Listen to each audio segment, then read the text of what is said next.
त्रिशंकु की स्वर्ग यात्रा। इक्ष्वाकु वंश में त्रिशंकु नाम के एक राजा हुए।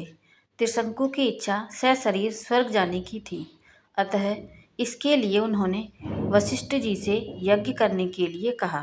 वशिष्ठ जी ने बताया कि मुझ में इतनी सामर्थ्य नहीं है कि मैं किसी व्यक्ति को शरीर सहित स्वर्ग भेज सकूं। वशिष्ठ जी के असमर्थता प्रकट करने पर त्रिशंकु ने यही प्रार्थना वशिष्ठ जी के पुत्रों से भी की, जो दक्षिण प्रांत में घोर तपस्या कर रहे थे। इस पर वशिष्ठ जी के पुत्रों ने कहा, अरे मूर्ख, जिस काम को हमारे पिता नहीं कर सके, तू उसे हमसे कराना चाहता है। ऐसा प्रतीत होता है कि तू हमारे पिता का अपमान करने के लिए यहाँ आया है। उनके इस प्रकार कहने से त्रिशंकु ने क्रोधित होकर वशिष्ठ जी के पुत्रों को अपशब्द कहे। वशिष्ठ जी के पुत्रों ने रुष्ट होकर त्रिशंकु को चंडाल हो जाने का श्राप दे दिया।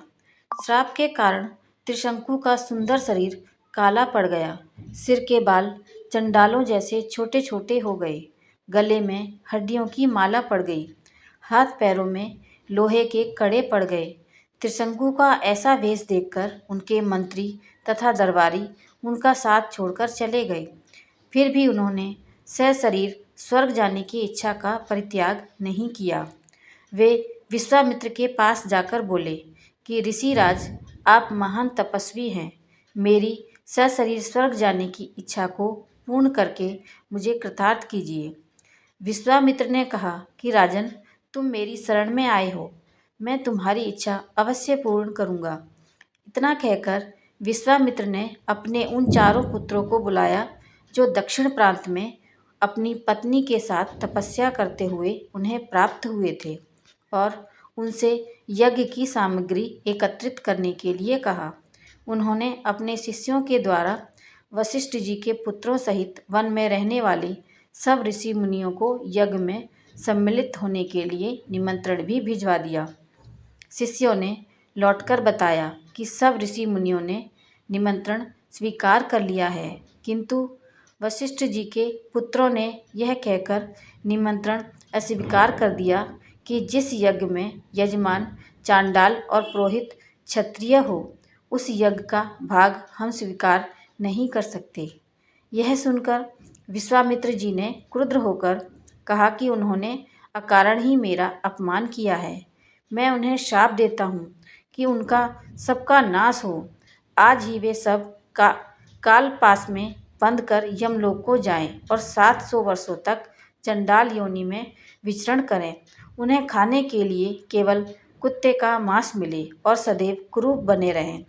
इस प्रकार श्राप देकर वे यज्ञ की तैयारी में लग गए।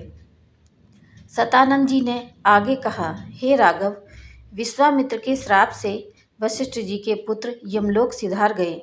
वशिष्ठ जी के पुत्रों के परिणाम से भयभीत सभी ऋषि मुनियों ने यज्ञ में विश्वामित्र का साथ दिया। यज्ञ की समाप्ति पर विश्वामित्र ने सब देवताओं को नाम ले लेकर अपने यज्ञ का भाग ग्रहण करने के लिए आह्वान किया, किंतु कोई भी देवता अपना भाग लेने नहीं आया।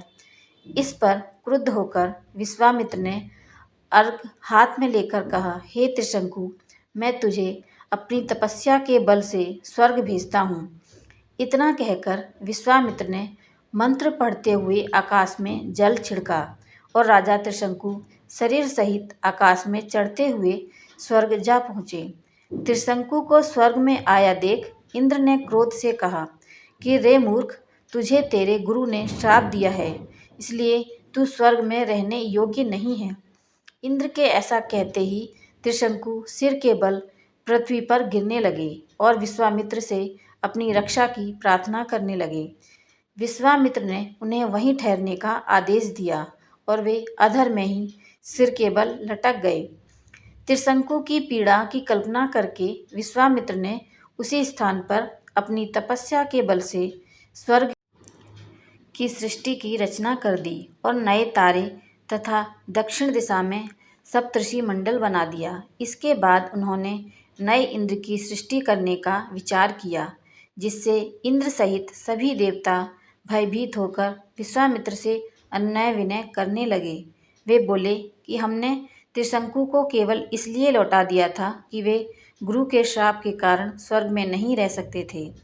इंद्र की बात सुनकर विश्वामित्र जी बोले कि मैंने इसे स्वर्ग भेजने का वचन दिया है, इसलिए मेरे द्वारा बनाया गया यह स्वर्ग मंडल हमेशा रहेगा और त्रिशंकु सदा इस नक्षत्र मंडल में अमर होकर राज्य करेगा। इससे संतुष्ट होकर इंद्र आदि देवता अपने अपने स्थानों को वापस चले गए। मेरी ये वीडियो आपको कैसी लगी मुझे कमेंट करके ज़रूर बताएं और मेरे चैनल को लाइक शेयर और सब्सक्राइब ज़रूर करें। ओम नमः शिवाय।